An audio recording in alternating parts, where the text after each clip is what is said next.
was 9 years old. I was having the worst trouble sleeping. I was starting to see this little girl in my room. She would just be like watching me sleep. My mom and I had just moved. She had just gotten married and we had moved into a different house just a couple months prior. I started seeing that girl every single time I would be sleeping in that room by myself. I did share that room with my stepsister when she was sleeping at her dad, but she lived with her mom most of the time. So whenever it was just me in there, this girl would appear. She was young, but not as young as I was. I was only like 8 or 9 at the time. She was not kind. She would be like in a white dress when I would see her, and she had long black hair, and she would lay at the top of my closet on the shelf at the top of my closet and look at me because I didn't have a closet door, so I couldn't shut it. So she would just be up there like this, staring at me while I was trying to sleep in my bed. Really rude. And I just would look at her and I just didn't know what to do. I never said anything. So I didn't sleep in my room for probably 9 months. I would sleep on the couch outside of my mom's bedroom, and I ended up having to go to therapy for it. And I did tell the therapist that I would see this ghost. And of course, knowing what I know now, I know that I was not crazy. I was seeing that was happening. But the therapist told me and my mom at the time that it was just stress, which could be part of it. Maybe like that ghost was feeding on my energy because she could tell I was stressed and in a new environment, and I had no knowledge of spiritual protection or anything like that. Okay, so I don't really know how to explain this without sounding completely insane, but I think that there's something living in my basement, and I don't think that it's human or an animal. So as my followers know, I've had something follow me since I was really young. And honestly, ever since then, it hasn't left me alone. Sometimes I have like spouts of like nothingness here and there, but it never goes away. I can always feel the weight of it around me. But as of lately, things have been absolutely insane. I tell a lot of stories about what happens to me at work, but I haven't told a lot of stories about what happens to me at my own house. And recently, something happened to me in my own house, and I'm like kind of freaking out. So the house that I live in has this really creepy old stone-walled basement, like straight out of the 1800s type of basement. The kind that's cold, damp, and like really low ceilings, so you really don't want to be down there. We sealed it up when we first moved in, so no spiders or mice or rats or anything like that are able to get in. That being said, that's why I think that it's not an animal living in the basement. But a few weeks ago, I started hearing things at night. It started as like a faint, soft, and subtle kind of scratching sound behind the wooden door of the basement. I completely thought I was losing my mind. But then what threw me off really was because my dog started reacting, and he never reacts to anything. Like, he is a chill boy. The most that he does is that little boof, boof sound that dogs do like before they start freaking out, but he never gets to the point of like freaking out completely, you know? But this time was different. He literally was staring straight at the basement door with his hackles up, his teeth baring, and he was like frothing at the mouth. I had never, ever seen my little bean dog act like that in my life. So because like my daughter is sleeping upstairs and I need to make sure that there's not an intruder in my freaking house, I go to open up the door. And when I crack the door open, Beanie literally lunged for the door, snapping his teeth and snarling, and like, I don't know, like I said, I've never seen him act like that. To this day, he hasn't since acted like that. So while he was freaking out, he pushed the door shut with his body weight. And then the sounds behind the door got louder, followed by footsteps coming up the stairs. At that point, I thought that there was a full-blown person in my house, but when I opened the door, there was literally nothing there. The other night, I swear to God, on my bedroom door, I heard like a deep, heavy scratching sound. And I actually even caught a video of something the other night when I woke up trying to fix my, my bonnet. I was gonna make a video of complaining about how it always slips off, but then as I was talking, something kind of either talked over me. It kind of sounds like somebody was laughing, maybe crying, and also jiggling my door handle. That one is for sure, I know. It was definitely the sound of someone jiggling my door handle. That video is somewhere down on my page. And I've also lately been waking up around 3:33 a.m., which I know is like a big thing, witch hour, whatever. But yeah, I'm trying to just kind of ignore it because this is my house. And I know a lot of you guys said not to interact with these things because it'll cause like a deeper attachment, but I will say that I already have given my fair share of like talks with this thing. If you guys are like real followers of mine, then you have seen the original clinic video that I had to take down, and you know the mimic story. And if you don't know the mimic story, I can retell it if you'd like. I won't do it right now because it's kind of a long one. I also on my page have the origin story of why I'm haunted per se, or something is attached to me. So if you're interested in that, it's somewhere on my page, but let me know if you want any more stories, because weird things happen to me constantly. I'm doing Uber and I just pulled up to a customer's house, and they live literally right next to a cemetery. Like, literally they can walk into the cemetery. Like, let me tell y'all about the time I lived next to a cemetery and I used to see ghosts in my house. So when I was younger, my mom chose to move to the south, right? And our first time being there, like, the house just felt eerie all the fucking time. The house was just scary. It had a scare. You can feel when a ghost is in your presence. You really can feel it. Like, it just feels like a heavy energy is following you, literally. So how I found out that there were like spirits in the home or whatever, or ghosts, was my brother told me this, but I never believed him because I was young and I didn't even believe in ghosts like that, but it was real. So my mom used to let me stay home when she got off work. She was like, when you get off the bus, walk home, go in the house, lock the door, this and that, watch TV till I get there, basically. And like I said, I used to live next to a cemetery, so on the way home, I literally would have to walk past the cemetery to go home. So I would walk home, and then I'll be there by myself. Well, my older brother was supposed to be home with me, but he would have like friends that he would go outside and play with, or he would have like football practice, something like that. So normally it was me staying home alone. And I used to be home by myself, and I would be watching TV, and I would hear something heavy dragging in the attic. Like, literally something, it would sound like a big, like a treasure chest dragging in the attic on top of me. Like, literally, I'm sitting there watching TV, it's silent, and then you will hear something dragging in the attic. Mind you, who's in the attic? Like, there was multiple instances where I saw like ghost shit going on, and one time, like, staying home by myself, I couldn't even sit in the house. Like, I was outside waiting on my mom to come pick me up. I'm like, Mom, I can't do it, it's too scary. Like, I'm hearing shit every single day. Like, something, like, literally, I don't know what that spirit was up there doing, but he was dragging a treasure chest or trying to open it, moving shit around, literally. I lived with a murderer in Australia, and it's about time I told you the full story. So when I went to go and live in Australia after the first year, I had to do farm work to get a second year visa. So I went to a little town called Mildura. Hell.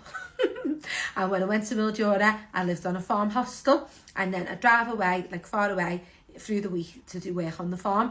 So in the farm hostel, everyone would have a drink and things over weekends. So one weekend we were having a drink, and a man lived in the farm hostel. He was about 50. We used to like sort the jobs out and that, but he wasn't like a boss or nothing. One night he said his mate was coming to stay and work the next day on the farm.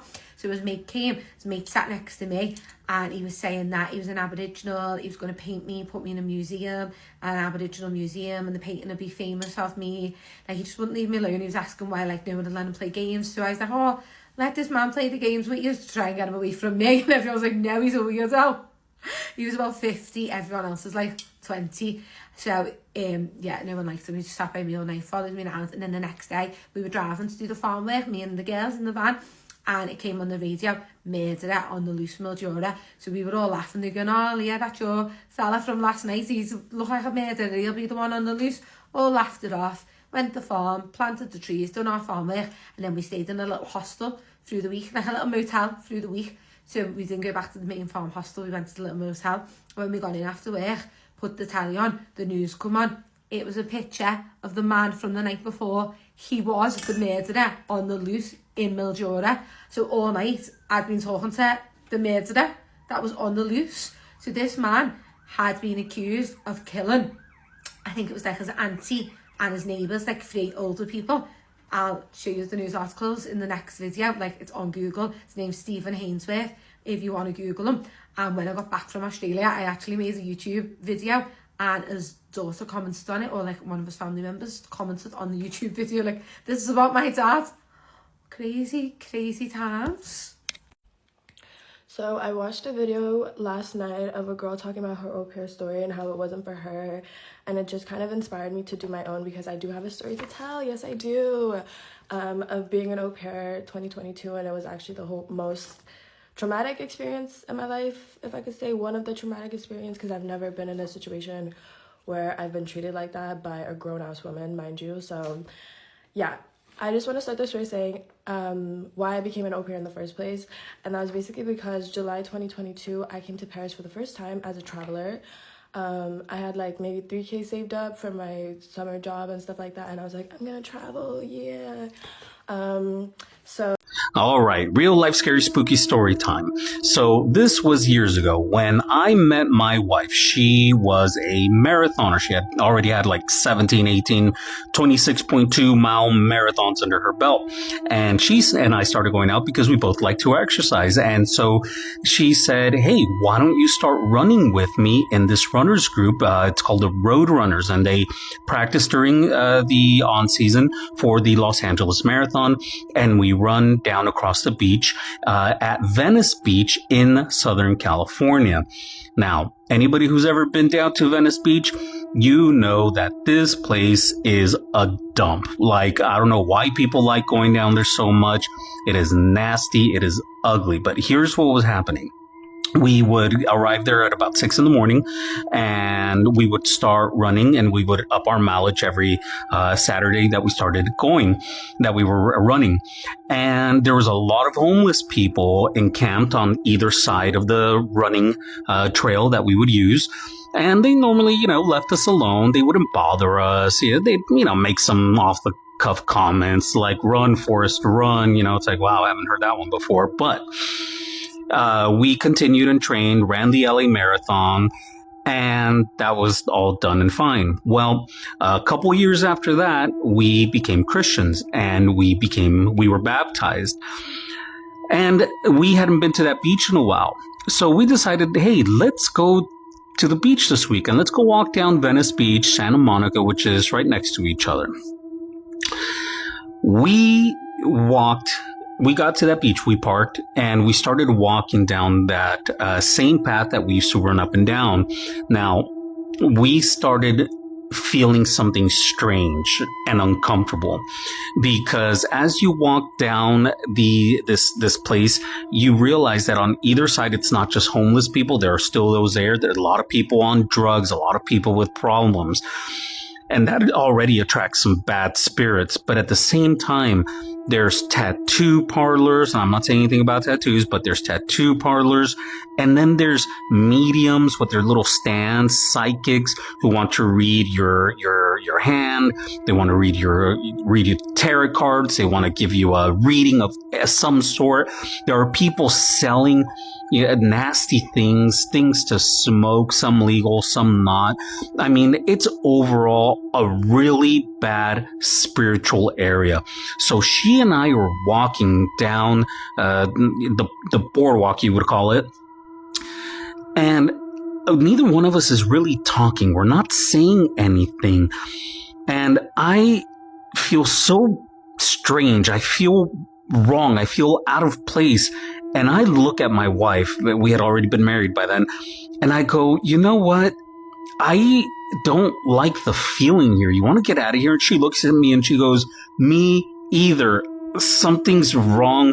I feel this ugly presence and I don't like it.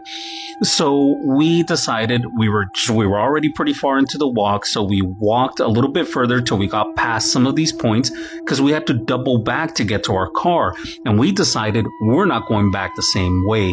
So we took another little route out into the residential area, down the busy street, and that's how we got back to the parking area where our car was, because we just couldn't stand to walk back down that place. Again, you've got people using drugs. It brings in all kinds of spiritual elements that you don't want. You have all these people wanting to read your hands, and a lot of spiritual activity, and not in a good way. We came to the conclusion that one of two things. Number one, having been baptized now, God was telling us, maybe he sent an angel or several, pushing us out of there, saying, you are not on your turf. You're in someone else's turf and you need to get out of there. That was one theory.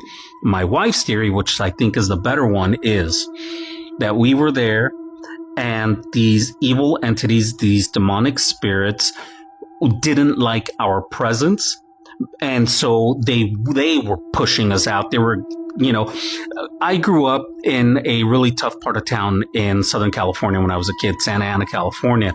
And I remember walking down the street to school. I'm going somewhere with this.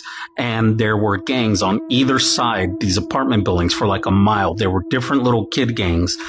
And they would always either want to beat me up for not joining their gang, or because they thought I belonged to a different gang, or they just didn't know. So I had to go around in circle in order to get to school.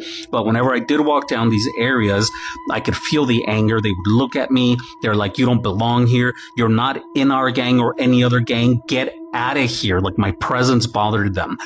That's the sense that I got when we were walking down Venice Beach. It was, you don't belong to us. You're not one of us. Get out of here. And I think to a certain extent, the Holy Spirit was also saying, you guys made a mistake coming here. You need to leave now. I won't protect you here. You're in a territory that you shouldn't be in. And by the grace of God, we just got out and we left, and we never went back. Let me tell you something. If you're not from California, or you're from another part of California and you want to go visit Venice Beach, do yourself a favor. Don't. It's nasty. It's filthy. It's ugly. There are some other very beautiful beaches nearby, but if you don't want some of these evil entities attaching to you, stay away from it. Hope you like the story. Can we show them the older homestead? Yeah, let's go. As you know? No, it's not. No, it's not.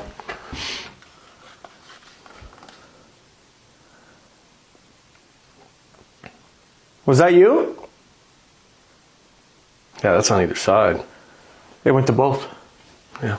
Warning है guys, do not hear this story at night. और अगर रात है और तुम लोग सुनना चाहते हो तो अपने किसी बहन भाई या मम्मा पापा के पास बैठ के सुनो, क्योंकि फिर मेरी जिम्मेदारी नहीं है। सो स्टोरी स्टार्ट करते हैं। ये स्टोरी जो है मुझे एक आंटी ने भेजी है। I should call her aunty because she said के वो मेरी मामा की एज की हैं। सो या उन्होंने ये स्टोरी भेजी और मैं इस स्टोरी को पढ़कर बहुत ज़्यादा शॉक में चली गई। मैं सोच रही थी कि भाई what the hell happened. Start इस तरह होता है कि उन्होंने कहा वो अपने घर में रहती हैं अपने हस्बैंड और अपने बड़े बेटे के साथ, जो कि नियरली 22 और 23 ईयर्स के हैं। तो अब ये 3 लोग अपने घर में रहते हैं और एक रात जब ये लोग सब सर्दियां थी तो इकट्ठे बैठ के चाय पी रहे थे ना, तो इनके मेन डोर पे नॉक होती है। 3 बार नॉक होती है, लाइक 1 2 एंड 3। तो इनके हस्बैंड कहते हैं मैं जाके देखता हूँ, और वो जाते हैं, दरवाज़ा खोलते हैं तो आगे एक लड़का अपनी बहन के साथ या एक बच्ची के साथ खड़ा होता है। आप लोग सपोज कर लो कि उसकी बहन होगी, क्योंकि 2 छोटे छोटे बच्चे थे ना। तो अंकल उनसे पूछते हैं कि जी बेटा, तो वो आगे से कहते हैं हमारी मम्मा यहाँ पर थोड़ा आगे गई हैं, तो हम 2 मिनट के लिए यहाँ पर आ जाए अंदर, क्योंकि बाहर बहुत ज़्यादा सर्दी है। तो अंकल ये नहीं पूछते कि आपकी मम्मा आपको क्यों छोड़ के गई, वो बस उन्हें कहते हैं ठीक है आप अंदर आ जाओ, आप आओ चाय पियो हमारे साथ, तब तक आपकी मम्मा आ जाती है, कोई मसला नहीं।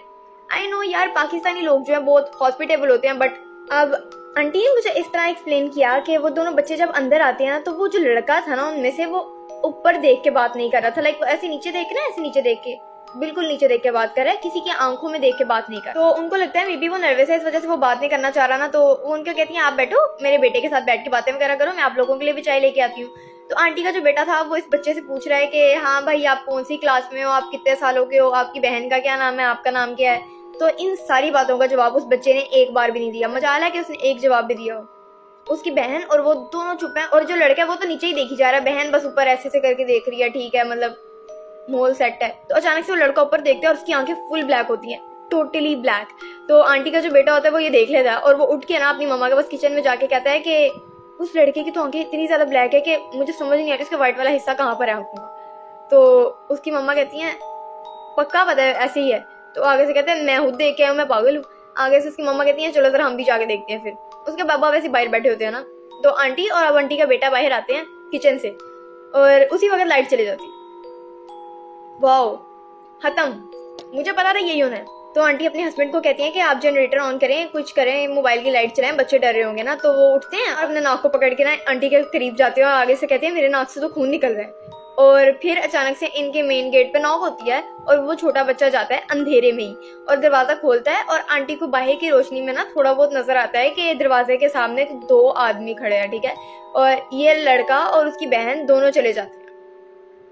दोनों बाहर उन लोगों के साथ चले जाते हैं जो दरवाजा नॉक करे थे ना, और उनके जाने के बाद लाइट भी आ जाती है और आंटी सबसे बुरी चीख मारती हैं। वो इस वजह से क्योंकि आंटी के पाँव में ही उनकी कैट का गला कटा होता है, और वो अब तुम लोग खुद समझो क्योंकि मैंने एक्सप्लेन किया तो कुछ लोग सेंसिटिव होते हैं, तो और हर तरफ ना खून होता है कैट का। I am so sad about that भाई। और उसके बाद आंटी के हस्बैंड के नाक से भी कॉन्टीन्यूसली खून निकल रहा था, और उनका बेटा जो होता है उनको लेके जाता है, अपनी मामा को कमरे में बिठाता है और फिर अपने बाबा को लेके ना हॉस्पिटल जाता है। और उसके बाद उन्हें पता चलता है कि उसके बाबा को ब्लड कैंसर था, जो पहले कभी भी नहीं था। Like they never got the symptoms. उनको कभी पता ही नहीं चला था कि उनको ब्लड कैंसर है या नहीं है, बट इस सीन के बाद दे गॉट टू नो कि अंकल को ब्लड कैंसर था। और ये सब क्यों हुआ, I still can't figure out. और आंटी ने कहा कि her husband survived, he is now fine. उन्होंने सारा ट्रीटमेंट करवा लिया कैंसर का, एंड थैंक गॉड भाई। कैंसर बहुत बहुत कुछ करा जाता है। मुझे इस सारी स्टोरी में ये समझ नहीं आया कि कैट की डेथ क्यों हुई, उसका क्या कसूर था। और जहाँ तक मुझे लगता है कि कैंसर इनको मे बी पहले का था, बाद में इनको बस पता चला, और वो इस वजह से पता चला उस चीज़ के आने की वजह से कुछ ना कुछ तो नेगेटिव इफेक्ट्स होंगे ना, जिसकी वजह से इनको लाइक खून निकलना शुरू हुआ और इनको पता चला। और जहाँ तक मैं सोच रही हूँ, जो चीज़ें थी, वो जो दोनों बच्चे आए थे, मे बी वो जिन्नात हों और उनका वहाँ से गुजर हुआ हो, because I heard a lot of stories के जिन्नात कभी कभी आपके घर से होकर जाते हैं किसी आम इंसान की शक्ल में, क्योंकि वहाँ से उनका गुजर होता है। और मे बी मैंने आप लोगों को 2-3 पहले स्टोरीज में बताया कि वो पिज़्ज़ा बॉय वाली थी, वो भी थी इस बारे में। तो हाँ, और आई एम ग्लैड कि अंकल ठीक है। और कैट के बारे में मुझे बहुत ज़्यादा दुख हुआ, क्योंकि क्या मतलब, उसका क्या कसूर था, उसको क्यों अंदर मार दिया, उसने तो नहीं अपना गला काट दिया, तो नहीं वो मर गई, मतलब उसका क्या कसूर था यार इसके अंदर। एंड आंटी ने कहा कि अब सब कुछ बिल्कुल ठीक है, अब इस बात को थोड़ा टाइम गुजर गया एंड एवरीथिंग इज फाइन। और या that was the whole story. I hope you guys like the story, and if you do like the story then do follow, like and comment if you want to. I love you all. Stay tuned for the more videos. Till then, bye. क्योंकि अब मुझे नींद आ रही है, और अगर मैं ना सोई तो मेरी मामा ने मुझे जूतियों से उड़ा देना है। So take care. I love you all. Bye. Take 2 होगा. Bye. I have a creepy story time. One night, Gabby, her mom, and brother were all sitting around just chatting when out of nowhere she became extremely tired. She decided to go to the room and lay down. The minute she laid down, she was completely passed out. Now fast forward to 11 p.m., Gabby wakes up to the smell of food. She figures that her mom is probably up cooking, so she grabs her phone and decides to make her way downstairs. At the same time, she's also confused as to why her mom is cooking at such a late time, but she doesn't really question it and just proceeds to go downstairs. As Gabby walked into the kitchen, she saw her mom standing there cooking silently. The food smelled like it was burning, so Gabby asked her mom, why are you cooking so late? Aren't you tired? To which her mom did not respond. Gabby figured that maybe her mom was in a bad mood, so she decided to just sit in the living room and just kind of wait it out. Once Gabby sits down in the living room, her phone goes off and she sees that it's her mom calling her. She's of course confused because her mom is just right in the kitchen, so why is she calling her on her phone? So Gabby picks up and goes, "Mom, why are you calling me? You're literally right in the kitchen." To which her mom responds, "What are you talking about? I'm not in the kitchen. I am out with your brother. I was calling to see if you were awake yet." Chills literally ran through Gabby. Her first thought was to get up and run to the kitchen, but when she ran into the kitchen, there was no one there. The kitchen was completely clean. There was no pots and pans out. It didn't even smell like food anymore. Like everything was as if nothing had ever been touched. Since that night, Gabby has been terrified to be home alone. Storytime, spooky edition, again. What? What is that? Oh, it's my skeleton. He likes to play with my hair. I don't mind. Now, what I'm about to tell you is a true story. It actually happened to me. About 10 years ago, I worked at a store called Belk in North Carolina. I worked in the men's department. And as you can imagine, a woman working in the men's department, I've seen and heard it all. On this particular day, I was ringing up this guy that I had been helping. He was tall. He had tattoos. He had an Irish accent. Say less. We had some small talk. I rang his items up and he left. Or so I thought. I finished with the customers that were behind him, and then I turned around when I was finished, and there he was, to my surprise. He says, can I talk to you for a minute? Of course. Yes. Of course I said yes. So I go around the counter and I give him my undivided attention. And he says, can I do something unconventional? I thought, what in the world? That's a new one. Sure. So he took my hand and he started to take his index finger and trace the lines in my palm. And then he began to say things to me that hit on things that were going on in my life at the time. Now at this point, I started to get a little freaked out by what he was saying, so I took my hand away from his. He said, I'm so sorry, I didn't mean to offend you. I said, oh no, it's okay. Truth be told, it wasn't. Nothing like that had ever happened to me before, so to me it was a little freaky. So he proceeds to say, listen, I really would love to talk to you. I have some things that you might want to hear. Is there any way that I could call you or we could go out? So I'm trying to tell this man no every which way, up and down, inside out. He was relentless. He just would not stop. So finally I said, look, I'm seeing somebody. I can't. So he leaves. I finish out my shift. I go home. Everything's normal. I go to bed. I fall asleep. I wake up at some time in the night and I feel like I'm not alone in the room. It's dark in the room. I'm looking up at the ceiling, and all of a sudden I notice that there are these little flecks of light in the air. I'm staring at them, and then I start to notice that they kind of look like they're blue. Now, if you've seen my story before, then you'll know that I'm all too familiar with seeing a blue light. So instantly, I went back to that time in my childhood, like, oh my gosh, what am I about to see? I thought I was going to see that thing again. So I'm just laying in the bed looking at this. And then I noticed what it really resembled. And the closest thing that I can say that it looked like was kind of like pixie dust. It looked like sprinkles or sparkles that were blue. And they were lit. And they started to multiply. They were very tiny. And they started to swirl around until it took on a facial shape. And once the facial shape formed, then I saw the eyes, I saw the nose, I saw the mouth, and then I realized whose face that was. A face that I have only seen once, and I had just seen him at the store. When I realized who that was, it's almost like that thing acknowledged that I was acknowledging it, and then it smiled. And when that happens, I threw the covers over my face.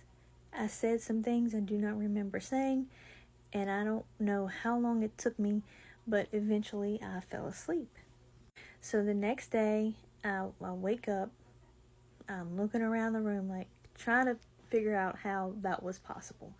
I'm a grown-up, I shouldn't be imagining things like this. So I go to work, and I'm thinking about it the whole time. I was organizing the men's underwear, and I see somebody coming down the aisle in my peripheral vision. He has a motorcycle helmet on. He's tall. He has tattoos. And I realized, oh my gosh, that's him. He's back.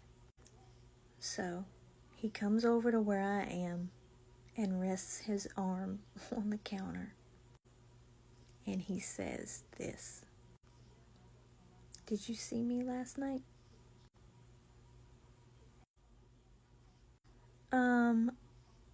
What do you mean? That's all I could get out. He said, you know what I mean. I said, I saw something. He said, oh my gosh, it worked. You saw me. I said, look, I don't know what I saw, but I know I don't want to see it again. He said, will you please talk to me? Will you please just call me, you know, and have dinner with me? I have to talk to you. I'm like, no, I told you I'm seeing somebody. No. He says, the fact that you saw those little blue lights, and not just anybody can see that, I just can't let you go. I mean, I need to talk to you. He said, let me just leave you my number and just text me. That's all you have to do. Just text me and I'll leave you alone. I said, okay. So I get home and I text this man. And he proceeds to send me a picture. This is a photo of him in the mirror. What do you think was in that picture? Little tiny blue lights. I texted him and said, what are those lights? He said, you can see those lights? I said, yeah, I can see them. What are they? He said, please come see me. Please, I promise if you just come see me, then you won't have any questions anymore. I can tell you everything. I said, tell me what? I don't even know you. I just met you. What is it that you need to tell me? He said, it's not something that I can talk about over the phone or over a text. Will you please come see me? Curiosity got me. I got. Okay, evidently I'm going to have to do a part 2 because this is going to be way longer than this. So just watch the other one. What the fuck was that? Bro! What's going on around you? I don't know. I'm frozen. I am frozen.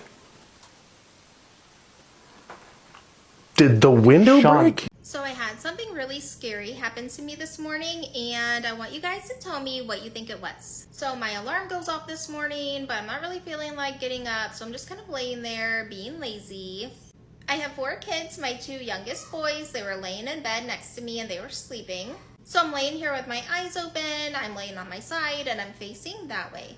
So from behind me, I hear, Mom, and it kind of sounds like a girly voice, but it's not one of my daughters. So my heart kind of did like that dropping feeling because it kind of scared me. And from where I'm laying, I can see that my bedroom door is still closed, and of course if one of my daughters came in, it would be open. So I was like, nope, not turning around. And then like 2 minutes later, from right behind me again, I hear a sneeze, and it sounds just like when my 2-year-old son sneezes, but he is sleeping right next to me on the other side. So I was like, nope, not turning around. I just closed my eyes and I got up a little bit later. But that is not the first time that something like that has happened to me. There have been so many times when I've been in a room and I'll hear, Mom, Mommy. It sounds like one of my daughters is calling me from across the house, but they're really not. Or it will be at nighttime and they're sleeping. There's been times when I'm laying down to go to sleep. So I'm laying on my pillow and I'll hear like talking or whispering, and I've even heard screaming like coming from my pillow, and that's so freaky. Do you guys think that I had an encounter with a mimic or something? My husband thinks that demons follow me around because I've had creepy things happening to me for years in every single house that we've lived in. I have never done a story time before, but I just wanted to share that with you guys. And yeah, let me know what you guys think it was.